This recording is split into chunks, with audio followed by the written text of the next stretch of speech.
Pour envoyer un courrier grainé, rendez-vous dans la section Courrier grainé du module Courrier, où vous allez avoir accès à l'ensemble des étapes pour envoyer votre courrier dématérialisé.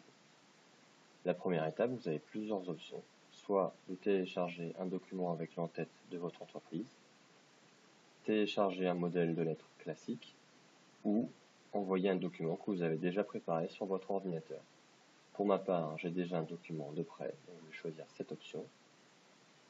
Je vais ensuite pouvoir choisir quel type de courrier je souhaite envoyer. Donc soit un courrier suivi, un courrier simple ou un pli de notaire. Si on prend un courrier suivi, on va pouvoir venir choisir si on souhaite mettre une signature ou pas, ainsi que l'assurance qu'on souhaite attribuer.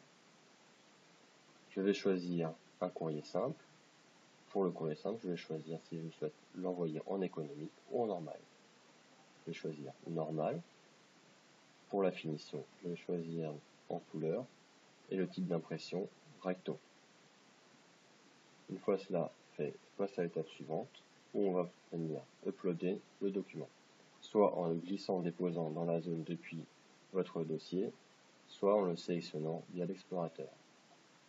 Je choisis mon fichier et il est automatiquement uploadé dans Epeios. Lors de l'étape suivante, je vais venir valider le destinataire. Donc on peut voir que Epeios a été chercher automatiquement le nom et l'adresse du destinataire dans mon fichier. Je vérifie, je vais juste rajouter le pays. Voilà, on peut enregistrer le contact si on le souhaite. Et passer à l'étape suivante, où on va venir prévisualiser le document. Donc je vérifie que ça correspond à ce que je souhaite envoyer. Oui, c'est bon. Je valide le visuel et je passe à l'étape suivante, où on va voir le récapitulatif. Donc un courrier simple au tarif normal, c'est bien ça, et l'adresse correspond.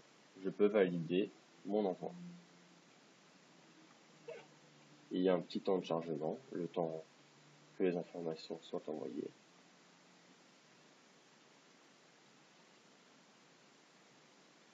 Je vais ensuite pouvoir visualiser l'avancement de l'envoi de mon courrier depuis l'onglet Suivi courrier électronique, ainsi que l'avancement des autres courriers que j'ai pu envoyer.